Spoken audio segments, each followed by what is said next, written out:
Почитувани гледачи, добар ден, добре дојдовте во емисијата за земјоделците Аграр во нашата најубава, најпрекрасна, најплодоносна градина Струмичката котлина, каде за среќа наша се уште постојат пластеници. Гледаме дека има и осовременување, односно од пластеници преминуваат на оранжери. И сето тоа радува бидејќи се уште имаме белузлаво езеро во Струмичката котлина, но како што велат самите производители, разочарани се од состојбите со цените и со нелојалната конкуренција на увозни домати, други видови веќе и на зеленчук. Знаеме лошото дека одамна веќе е присутни од другите земји. Градинарите велат и со полн елем се подготвуваат за новата реколта. Во моментов зелката некаде веќе е расадена, негдека имаме расадување и на домати. Сето тоа влева оптимизам, но повторно нагласуваат да имаат некаква гаранција за откупните цени, каде што треба да се вградат не само производствените трошоци, туку барем 25 до 30% да има повеќе за нив, профитот да остане кај нив, а не кај трговците, што најчесто се случува, бидејќи ние потрошувачите, па истите домати кои што овде например се 40 денари, знаеме да ги платиме и до 150 денари, некаде 3 пати, 4 пати. Повторно таа маржа постои, но не ја добиваат производителите. Мислам дека веќе и на потрошувачите им е јасно каде оди профитот, а и на државата, бидејќи најавуваат измени на законот за нефер трговски практики. Реков, радува дека имаме производство и токму поради тоа и ја почнуваме денешнава емисија со една убава приказна од село Муртино, каде што производителите веќе 3 децени самите работат, велат своји газди се сме, имаме производство, а имаме и профит, зависно од годината и забелешките не се само во цените и пласманот, туку и во другите делови во тековното производство. Останете со нас.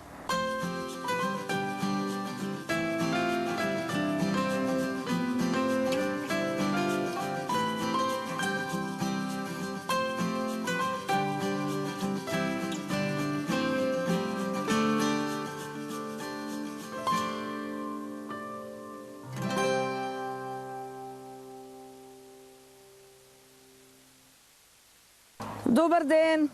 А Ирлија работа? Амин. Што правите, кажете ми, како сте? Па супер, здрави и живи. Еве, по малце сега, по празниците, сакаме да работиме малце.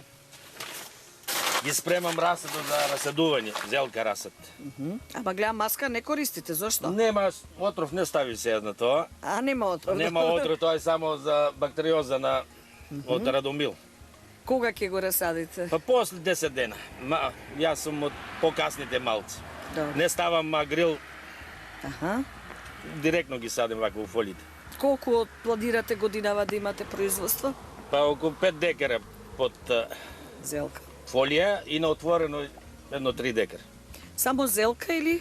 Зелка садам, а после зелката пипер, ајварката. И тоа на отворено и под пластеници? Да, исто. Како поминавте со ајварката? Дали се почитуваше оној договор помеѓу откупувачите и нели министерството? Почетокот малку се почитуваше, ама после кога видов дека има повеќе засадено, тогаш фабрикантите дали со купувачите се договарат и малку е намалија цената. Како се движиш? Па почна од 35 како што беше договорено, намалија на 25, после на 20, па дури имаше и 15 денари. Добро, реално, каков е квалитетот? Квалитетот беше оваа година супер. Немаше многу извоз, затоа лани имаше малку извоз и не се роди толку. Збориме за 24-та. За 24-та и за ваквото и за ѓуброто даваа 30 денари. Оти нема доволно материјал. Како да се реши ова прашање околу пласманот, околу цените? Што е вашата препорака? Малкуто и фер односи од купувачите спрема вас, а и вие спрема нив, нели? Това не е договор, треба договор да се направи меѓу кооперантите и фабриките. Но тоа нас не прашуват. Секој засадува кој колку што може и не треба да се знае. А неконтролирана тоа е. За мене тоа е неконтролирана роба И сега ако се роди повеќе, не ништат тука и фабриките и купувачите. Мислам, тие што откупуваат. А имаш вака прекупци да дојдат да даваат повисоки цени? Послабо имаш. Добро, оваа маржа што ја прават трговците во однос на цените, реална ли е? Треба ли така да биде? Многу маржа зимат. Тука кај нас се откупува, например, 35-40, ако ќе видиме на маленкиот пазар во Скопје по 80 по 100 динар, тоа не е нормално. Тие заработваат повеќе од нас, прибидејќи тие немат трошкови, ние имаме многу трошкови. Так. Како планирате за годинава? Ќе има ли пари за да се... За толку ќе има, ама ќе нема многу пари за на страна. Јас сум сам со мојата жена, прибидејќи децата ми избега и двете во странство, само тоа избега. Сега тие последните години пак имаше некоја цена, инче пред тоа децата кои избегаат во странство немаше никаква цена. Во Муртино како вадите вода? Еве, требаше и гасовод да имате. Нема ништо, не. А нели, сега све со бензин, така со пумпи. Се со бензин и немаме ние, како што има другите села, наводнување систем. Со бушотини. Ние само со бушотини и парата летно време само за бензин оди. А нели може со сончеви панели наместо нивине плодни да стават, да ставиме на пумпите за сончеви панели?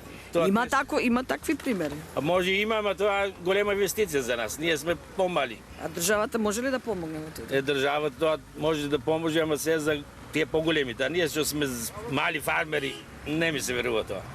И плюс у години, јас сум 60 години веќе.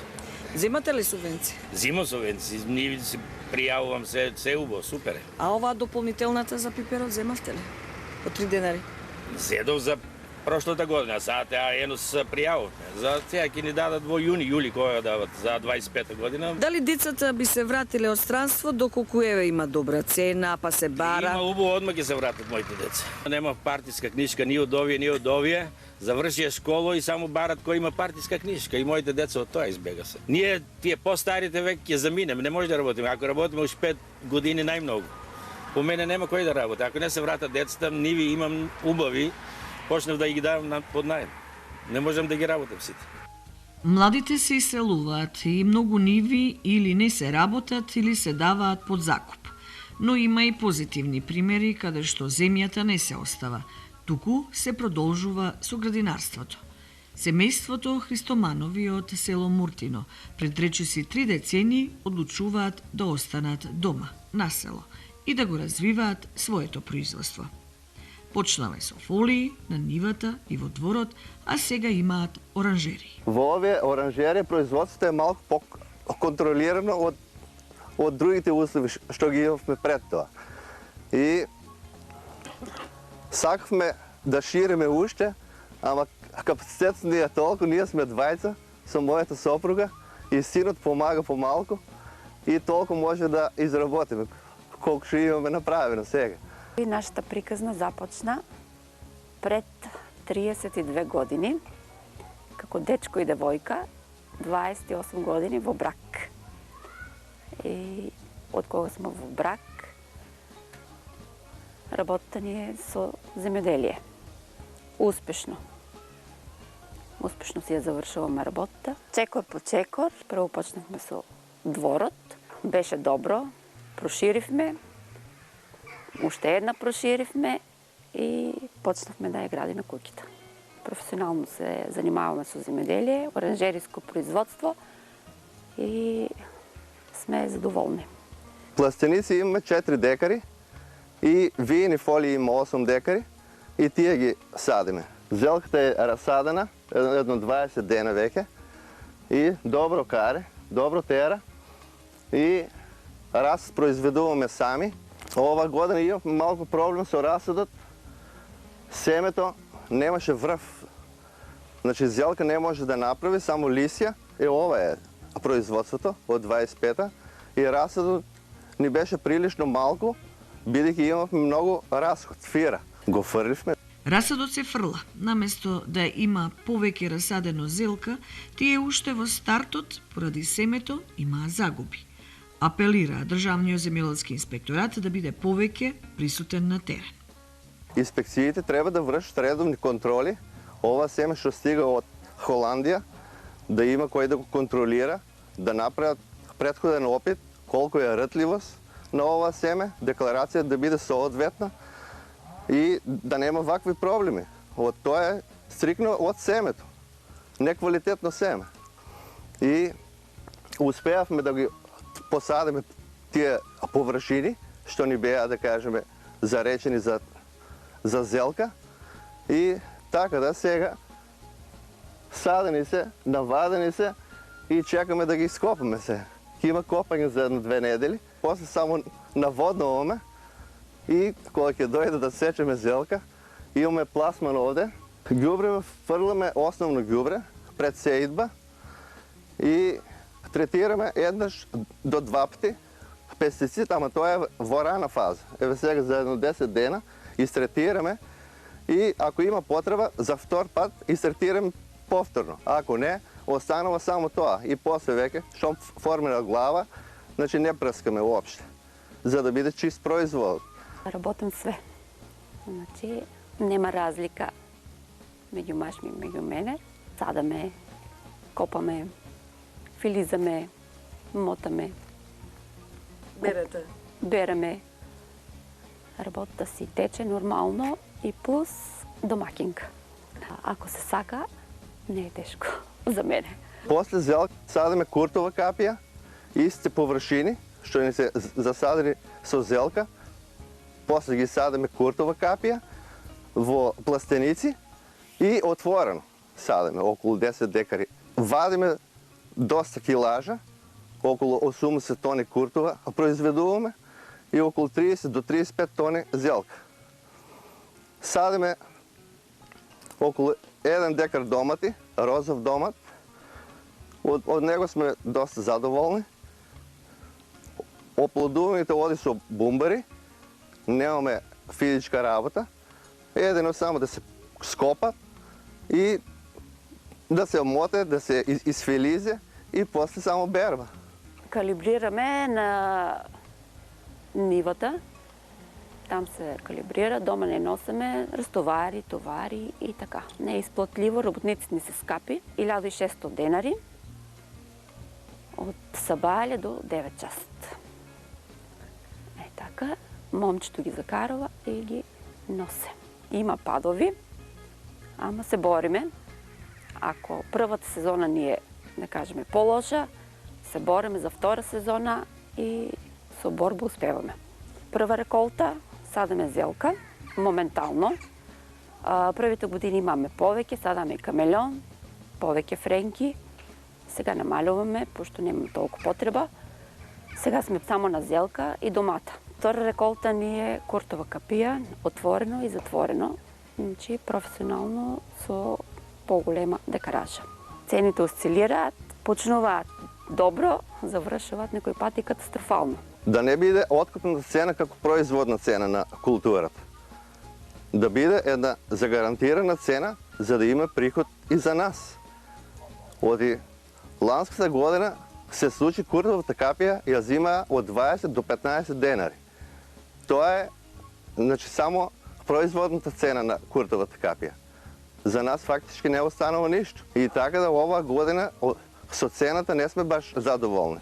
А нели се договара министерот со откупувачите? Договара, само тоа трае само 3 дена и тогаш магазините знаат да застанат, не откупуват и народот го фаќа паника и повторно си ја дава робата на багателни цени.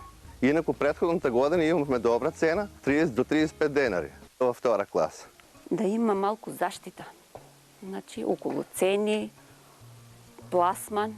Тука мислам, ако застана државата за нас, ќе биде оште подобро. Цената не е загарантирана, осцилира горе-доле, ама повеќе доле. Почнуваат со 40 денара. Ама това секој ден цената скалира. Секој ден паѓа, как да кажем. А они колку ја дават, они си знаат. Некој пат има случаеве, на бележката не пишат една цена, на плаќањето ни е друга цена. И таков случај има. Кои причини, како, они си знаат. Некој пат има случај, производството ни го зимат, бележка не ни дават. Без цена. Това треба да се среде, затова ние кога одаме да купуваме нешто, никој пат не е било без цена, нели? секој пат производот си има цена. Така да и ние, нашето треба да е така. Исто и за доматите, ако влезе албанска, нашата значи екстра. И ние што ја произведуваме, нашата е повеќе органска френка. Сега да пласираме тука на нашиот пазар, има си трговец што се зима френката од дома. Зелката ќе стасе околу 20 март. Цело производство го даваме на фирмата Вен Вочер. Задоволни сме од него. Редовно ни плаќа. Нашата зелка Украина претежно. И тука српскиот пазар, ама тоа е мал процент. Цените постојано осцилираат. Не се знае ниту цената за новата реколта на зелката. Цената моментално не ја знае никој и тоа е малку горчлив проблем и народот наш брза да ги сече зелката, иако е уште мала, уште треба да формира, ама проблемот што секој ден цената паѓа по 5 денари и народот брза кој што може да сече за да може да добие некој приход. Лани беше од 35 денара почна, после падна на 25 и после на крајите веќе кога беше мало производството останато, се качи повторно на 50 дена. И тие што има малку покасно производство, малку подобро помина. Да има за гарантирана цена, народот нема да брза и ќе има подобар квалитет, нема да се пласира зелка што не е стасана, да не заглават пазарите и мислам дека тоа е најгорчливиот проблем, цената. За да се произведе 80 тони пиперк, куртовска капија, 35 тони зелка, розов домат, не е лесно и едноставно. Има производители и со многу повеќе род. Потребна е нивна поголема поддршка од државата, за да имаме доволно домашен зеленчук на нашите трпези, но и на странските, што значи и поголем девизен прилив. Доколку имаме ладилници, секој да си има приватен ладилник, од 10 до 15 тони и 20, да ја складира робата и за некое догледно време, кога ќе има поволна цена, тогаш да го пласира. Значи, тоа е едно од решенијата, да се спасиме од овие ценовни шокови. Организација добра, планирање добро и успехот е неизбежен. Имаме стан во Струмица и размисливавме со момчето дали ќе сме тука или ќе одеме во Струмица да живееме. Предизвик беше што ние сме си газди. Да одам негде на работа, не би се осеќала, мислам, убаво. Работите за себе? Да, си работиме за себе. Имам имот врз мене, си плаќам пензиско. Ние сме индивидуални земјоделци, регистрирани, и јас и мојата сопруга, и функционираме добро, како тим. На нас ни треба, например, да имаме 2 трактора, 2 приколици, затоа што се ваде повеќе килажа и да оде ланчена работа со работниците за трактор. Аплицирав пред 3 години, одбијаме. Немаш доволно пари на сметка.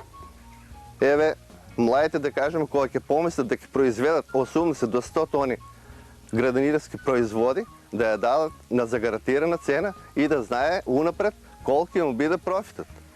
И тоа е на сигурност младите да останат овде. Доколку ова не се реши, младите секој пат ќе остават земјоделие.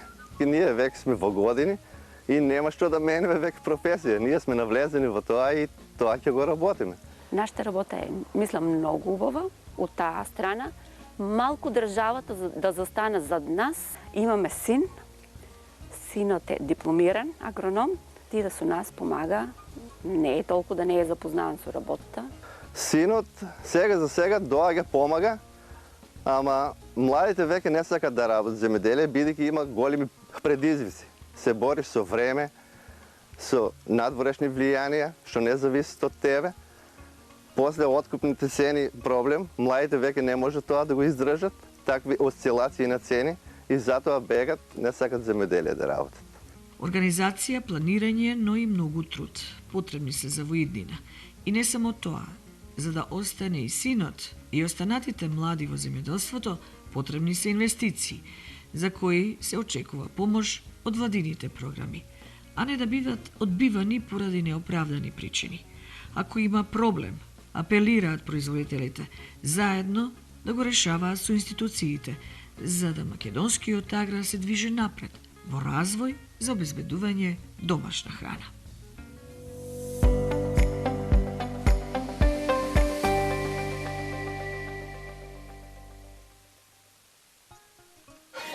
Еве која убавина се овие мили јагниња од расата Асаф и Лакон, кој што е донесен овдека во Македонија и веќе се прави мелезење помеѓу Асафот и Лакон со цел да се добие повеќе млеко. А колку млеко може да се добие?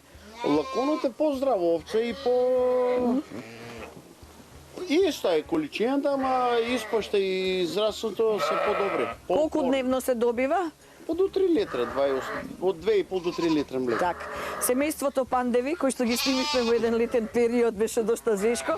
Во комбинација и шталски ги чувате, но и на отворено, во затворен простор, со нисконапонска мрежа. Има идеи за воиднина, веќе се размислува за и купена е машина за молзење, за 12 овци, ќе се направи нова штала, но има и разочарување. Зашто станува збор, секако ќе слушнете од Сократ.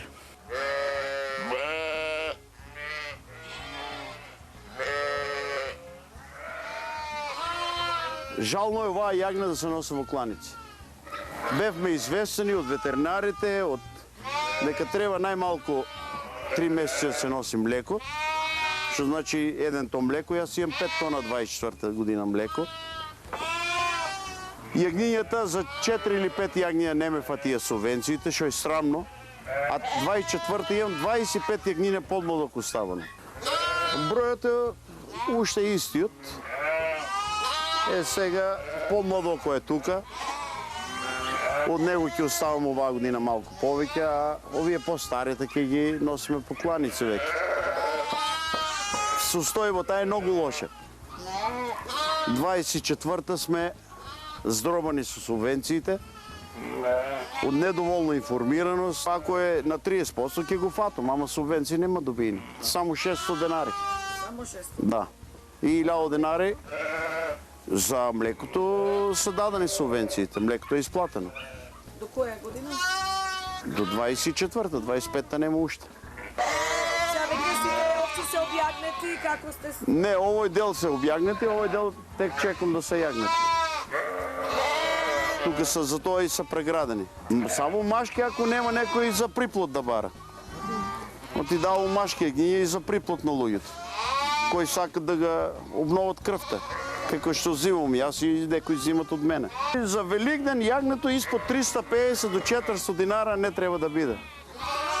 Видејте во кланицата колку е, а за едно јагне да го изгледаш, секој мисли дека јагнето е од млеко. Не. Оваа овца јада премикси, оваа овца јада концентрати, оваа јагна јада концентрати.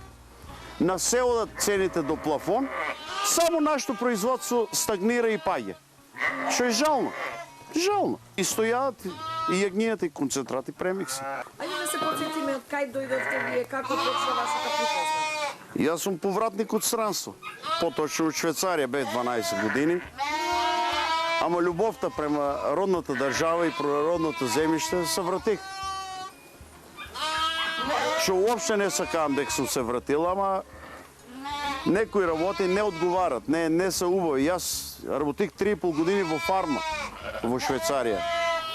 Таму субвенциите се напишани пред 50 години и ни се мене, ни се изменува. А кај нас секоја година, кој как ќе дојде, дали Николовски, дали овај Цветан, кој кам одговара, така си пишат закони, не ги информират сточарите. Жално е. Жално е. Жално е. Како треба да биде? Еве како е. Оваа овца е купена од кораб Трница, поточно од Здравје Радово. Оваа овца е донесена од Шпанија. Овај Асаф во Шпанија, за да го земеш, е најмалку 300 до 350 евра. Има ти превоз, има ти карантин. Ние тука ги имаме тука и не натерава женско јагна да се носи во кланица за колење, да услов да имаш. Што е жално и срамно. Освен Асаф, што имате се? Оваа година обацих и овен Лакон. Еве некои јагниња веќе имам од лаконо мелес, па да видиме што ќе излева за напред. Исто лаконо е млечна овца, само машински, кај мене раче не сам озеве, машината е таму. Сега набавиме нова машина за 12 овци. За воедниме планирам да изградам уште една хала, бидејќи тесно, ама ако продолжат така со малтретирање на сучарството или ќе ги намалим бројките или на цело ќе ги... Па ќе видиме, здравје Боже.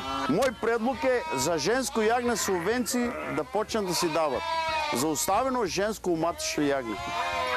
А не да размисливат за кланично колење. Сирењето го прави супругата, па се продава. Преку продажба на прак, како ја вика таа нека мерка. Сирење и јагне. Друго немаме, ама ако продолжат така и тоа ќе го нема веќе.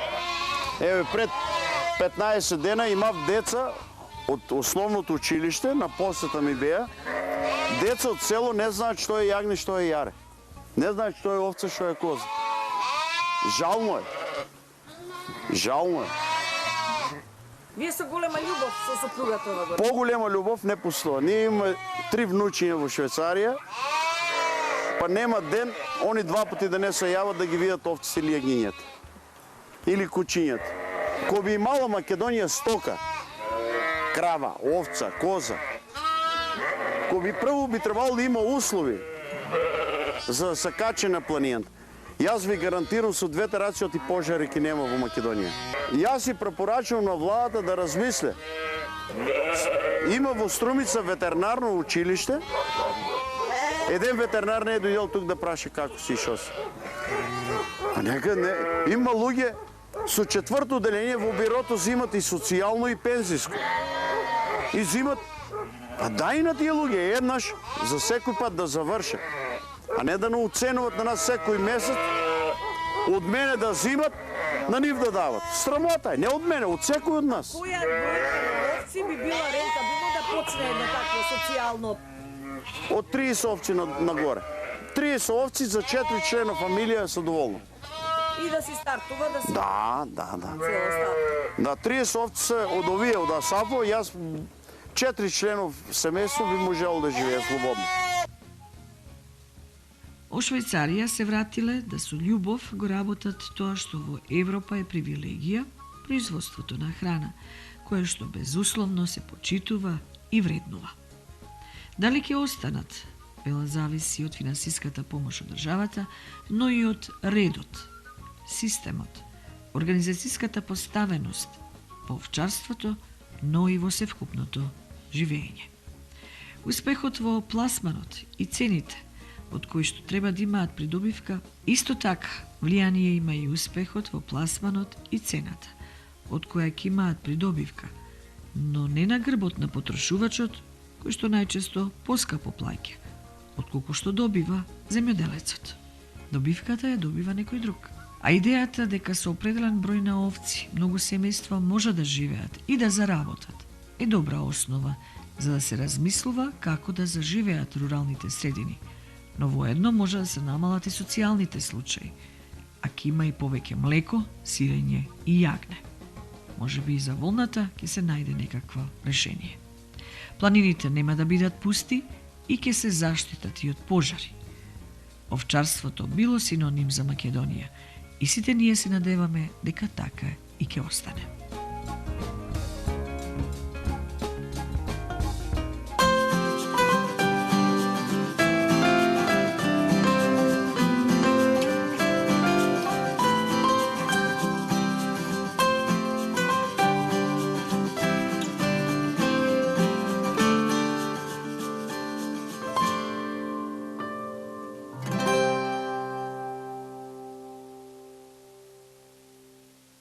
Алармантна е состојбата во млекопроизводството, ни кажуваат фармерите од сите региони низ Македонија, имајќи во предвид дека цената се повеќе паѓа. Денар, два, зависно и од регионот, сега во моментов се движи од 29, не знам дали некој веќе го дава млекото по 34 денари, како што имавме снимено пред Нова година во Амзибегово. Веруваме дека треба да се најде вистинското решение околу тоа која цена треба да биде, имајќи во предвид дека и производствените трошоци се повеќе се зголемуваат. Веќе пченката стигнува од 18 до 20 денари за килограм. Цената на млекото во супермаркетите се зголемува, а цената на килограм на литар млеко од откупување од фармерите се намалува. Во моментов се наоѓаме во Струмичкиот регион, во село Муртино, и забележувате дека домаќинот, нашиот фармер, добро се снаоѓа со просторот, така да овој дел од стариот пластеник го користи за компензација на овие цени со продажба на телињата, малите бикчиња кои што имаат, да речем, релативно добра цена, се движи околу 210 денари за килограм жива мера. Да не говорам јас се, туку да слушнеме што вели самиот фармер. Јас сум Коста Најданов од село Муртино, занимавам се со сточарство и имам 17 добици, маленки големи, крави имам 8, подмолдок има, бици има 2. Околу 300 кила са моментално, ама после 500 кила ги продавам. 200-210 динара биково. Зависи ако го направам като че треба. Тие са скоро, да кажем, од мајката одделни, тек са почнуват да прејадуват и тие се продават пролет. Како е цената на млекото? На млекото е катастрофа, 29 динара. Слушам нешто на 25 сакат да го намалят и ако го намалят на 25, планува за да ги продадат. Нема зашо да ги чувам. 30 динара беше пред Нова година, сега не го намали млекара Јока на 29. Не знам зашо го намаляват, немам појма, никој ништо не е кажал. А колку бие дневно производилате млеко? Само моментално сум малку, околу 60-70 литра, која се утеливат сите и до 200 литра, 250, 230, зависи како шо, кој ми се окупа сите. Субвенции немам добиено од 2025 имам само 2 месеца пуштено. А шо беше за кравите, мислам 4000 има дадено, 4 не са дадени. За 24-та, за 25-та нема ништо земно. Нешто тука имам машки, нешто тука подмолдок машко, женско. Такам да останам на стоката, ама качу гледам не може да се обстане. Пченката са валя га вземах 18 динара на големо. 20 динара значи цената. Сојата га взимах 30 динара, сега 33-35 га дават. И тешко може да се обстане. И имам моја земја 26 декари. И имам 50 декари под најем земано. Шо садам јонџа, шо садам пченка. Јечемен садам по нешто. Плюс 50 декари работам. Чужда земја, да кажеме, на друзи. Плаќам нешто под најем и така. Механизација горе-доле го имам. Се ама стара, не поднована. Денеска работам, утре не работам, разсипало се. Стар трактор 85 година. Нешто покуших, одбија, ама и оставих. Не смеях понатака да одам. Мојот син сака да се занимава со сточарство. Сака да си дојде од Швајцарија да го работиме таа работа. Ма јас му викам, оти немаше сап тука ништо. Таа штала, викам, треба пари да има да го направиме, треба да биде като што треба, а одека толку инвестиција да направиме голема штала.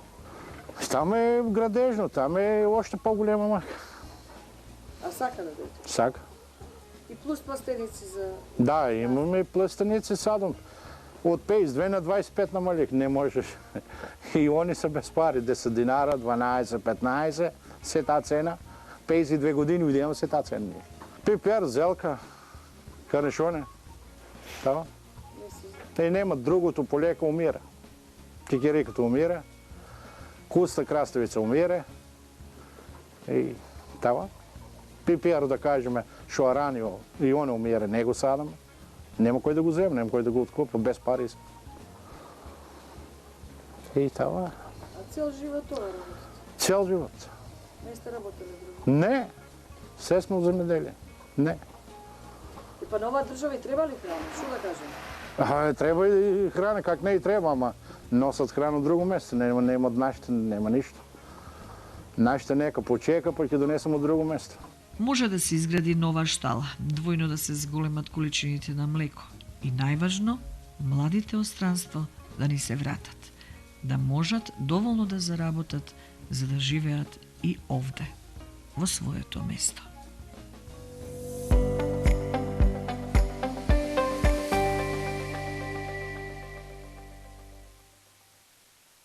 Почитувани гледачи, мислам дека ова што ќе го видите зад мене, а веќе постои Ербио од Агенцијата за храна и ветеринарство, пчеларникот за мене, пчеларска фарма, која што постои од 1878 година, Алчинов, се наоѓаме во Мрзенци, Гевгелискиот крај, е добра основа за еден вид друг агробизнис, а тоа е селскиот туризам, руралниот туризам, алтернативниот туризам или селско домаќинство по најново. Овде карактеристично е во оваа традиционална фарма пчеларска, што постои апикомора, која се повеќе представува и неопходност, потреба за зачувување на здравието и се повеќе популарна и барана кај сите, и кај странските, и кај домашните туристи. Оваа основа е добра за развој, бидејќи се наоѓаме и во непосредна близина на Грција, но и друг вид на туризам кој што постои во овој регион, а е пример кој што го следат нашите домаќини, меѓу кои младиот производител Кристијан, 11 години, се занимава со пчеларство, како што е тоа, например, во Словенија. Многу пати сме биле досега таму, сме снимале прилози не само во делот на пчеларството, туку и она што е нивно како традиционален производ. Таквите примери треба да бидат присутни и пресликани и кај нас во македонскиот аграр. Јас сум Кристијан Алчинов, професионален пчелар и апитерапевт, петта генерација пчелар во мојата фамилија, каде што покрај основното производство, одгледувањето на пчели и сите пчелни производи, екстракцијата нивна, во последните 4 години се занимаваме, го отпочнавме услужниот дел од пчеларството, а тоа е апитерапијата, односно суплементација и лекување со пчелите и нивните придобивки. 1878 година е годината кога е основана нашата пчеларска фарма од нашиот прапрадедо Ристо Алчинов, кој што на свој 20 годишна возраст ги уловува првите диви пчели во примитивни улишта или кошари, како што се одгледувало порано, се одгледувале пчелите, ги уловува и првично за домашна намена и околината, од таму каде што потекнало, тоа е селото Конско во подножието на Кожув планина, ги одгледува пчелите и кој развива пчеларството покрај другите земјоделски и сточарски активности и така од генерација на генерација се наследува одгледувањето на пчели и вадењето производи од нив. Пчелите и пчеларството е жива материја и бројките варираат, по мене не се толку битни во моментот колку се, не е толку релевантна бројката во однос на тенденцијата и развојот кој што треба да го имаме секоја активна сезона во пчеларството. Моментално располагаме со околу 250 пчелни кошници, кои што ги работиме по пат на номадско пчеларење, тоа е селидбено пчеларење, каде што од рана пролет, од Гевгелија, од 50 метри надморска висина, ги селиме понатаму, кога ќе заврши активната паша, ги носиме на испаша пчелите во село Конско на 650 метри надморска висина, понатаму местноста Смрдлија вода на 1100 и ја завршуваме сезоната во август на 1750 метри надморска висина горе на преубавиот Кожув. Располагаме со 3 стационарни пчеларника во околината на Гевгелија, овде и Мрзенци, каде што овде ги зазимуваме, односно ја поминуваат во поблаги услови, во поблага зима, целата активна пасивна сезона, односно вон сезона, каде што овде ги припремаме на рана пролет и ја стартуваме пчеларската сезона. Последните неколку години, претежно заради временските услови, медоберот и самата пчеларска сезона се во дефицит на принос во однос на некои претходни години кои што паметат и постарите пчелари, но тоа е да речем некој нормален циклус од десетина години каде што е поврзано нормално и со загревањето на сонцето, и самата природа како е нејзиниот развој и нектарењето на самата флора. Ланската сезона беше, да речам, стандардна или средна од некој аспект, со тоа што приносите варираат тука од 10 до 15 кг во пчелно семејство, што не е многу, не е безич, да речеме, но така е некоја средина. Ако ме прашувате дали е задоволително, не е секако, но како ќе дадат временските услови, така функционираме и ние се прилагодуваме кон условите. Цената е еден, не речеме, примарен фактор за тоа колку луѓето во секојдневието го имплементираат конзумацијата на медот и пчелните производи и колку тоа е бенефитарно за нивното здравје. Понатаму, прополисот, кој што е природен антибиотик и антисептик, луѓето го знаат, но се уште не е толку во секојдневната пракса влезено кај нас во нашето општество. Понатаму е матичен млеч, кој што нормално по самата цена, нели, матичен млеч го препознаваме веднаш, тоа е многу скапа работа, скапа, но и многу здрава, многу јака состојка која што ја има пчелите.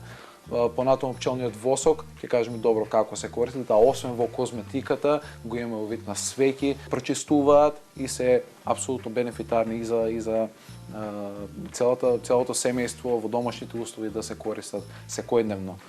Понатаму, како кулминација на пчелните производи, тоа е пчелниот отров, апитоксин, кој што наоѓа примена директно на пчеларниците, да речем во лекувањето на одредени состојби со него, но и фармацијата веќе нашла примена како да го стави во некои производи и тоа да стигне до нормалниот конзуматор.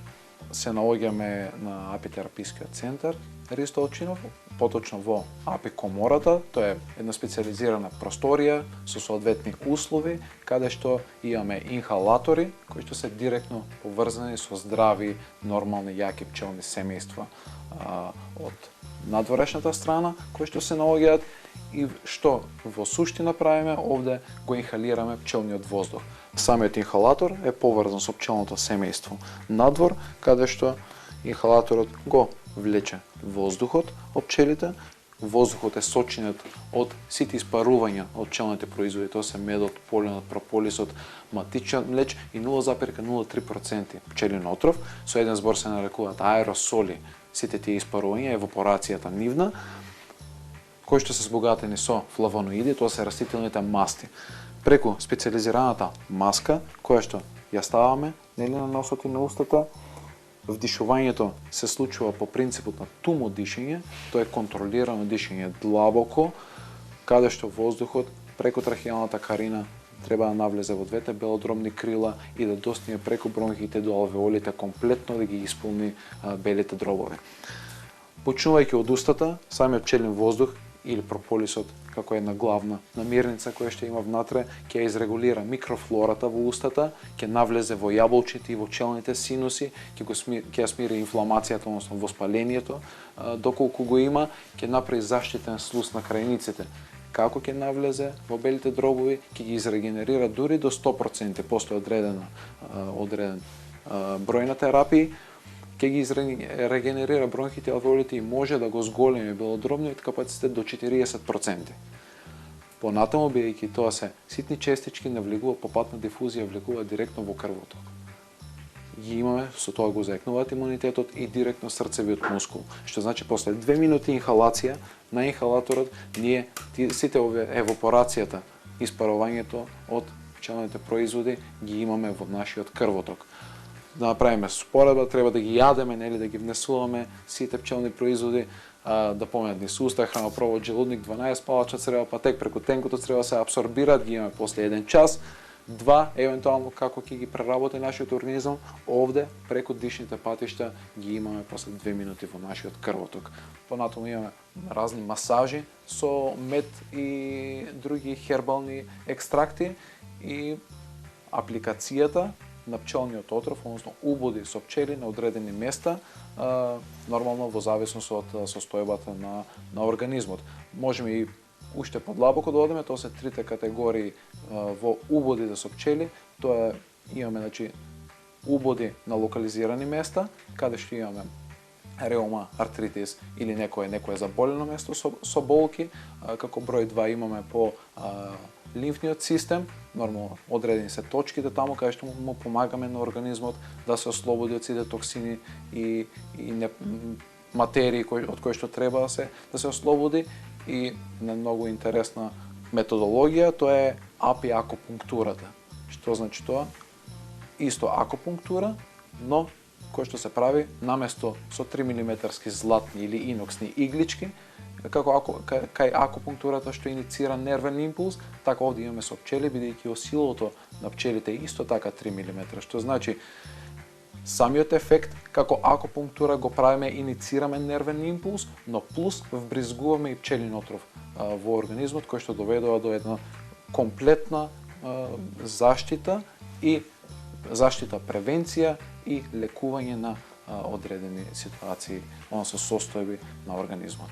Едукацијата на апитерапевтите е примарна и основна работа. Тоа е нешто што мора да се помине, мора да се осознае, да се поработи на темата и само така ќе можеме да имаме една симбиоза во пчелите, нивните производи и нивното здравје во однос како да се помогне во болестите и состојбите кај луѓето. Апитерапевтот има завршено половина медицински факултет да го разбере организмот, човековиот организам и болестите и состојбите кои што ги има и треба да биде професионален пчелар за пчелите и нивното здравје да ги одржува на највисоко можно ниво, за да можеме апсолутно во целост да го извадиме бенефитот од нив. Но препораките на сите лекари се првично, почнувајќи од природните начини на лекување, не само на лекување, тоа може би вториот чекор, да се навратиме еден чекор напред, превенција, да спречиме тоа да не треба отпосле да лечиме. Значи превенцијата е број 1. Словенија од бившите југословенски републики е број 1 во производството на опрема за апитерапија, но и примената неизина во пракси и во секојдневието. Ние како држава овде во Република Македонија не сме нешто многу поназад односно држиме чекор со трендови и најновите, ајде да речем, истражувања и испитувања за тоа како влијае апитерапијата и како може се поуспешно да се имплементира.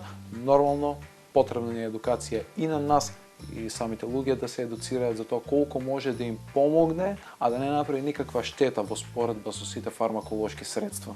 Нашите клиенти или пациенти можем да ги поделам 50-50.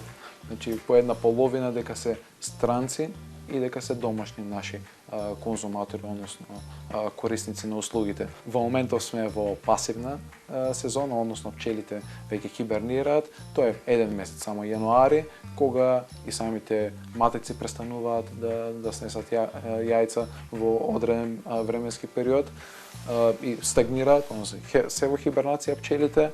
Веќе од февруари почнува развојот, од март веќе ни почнува активната сезона со инхалацијата и ни трае генерално до ноември, до декември, додека имаме така подобри услови и високо развиени пчелни семејства. Ние како рурално домаќинство сакаме да го комплетираме целиот апитераписки центар, тоа е да има место и за масажа, и за сауна, и специјализирани простори за кај што ќе се одвиваат убодите со пчели. Пчеларството е многу интересна гранка заради тоа што е скалабилна, односно има широк диапазон кај што може да се шириме, дури да се специјализираме, да конкретизираме некаква активност и да суштински и длабоко да навлеземе во тие одредени и производство на производи разноразни, но и во услужниот дел кај што можеме да имплементираме се тоа што е здраво и добро од пчелите. И како што ја започнавме денешната емисија, така и ќе ја завршиме со она што представува тековно производство, пластеничкото, каде што конкретно овде се подготвува расадот на зелка, значи зелка пролетна ќе имаме, велат дури на почеток на март, април, Се надеваме цената ќе биде достапна и за нас потрошувачите, но дека и ќе бидат производителите, градинарите задоволни. Во нашата емисија настојуваме да посочиме што е она суштинско потребно за да имаме развој на земјоделството.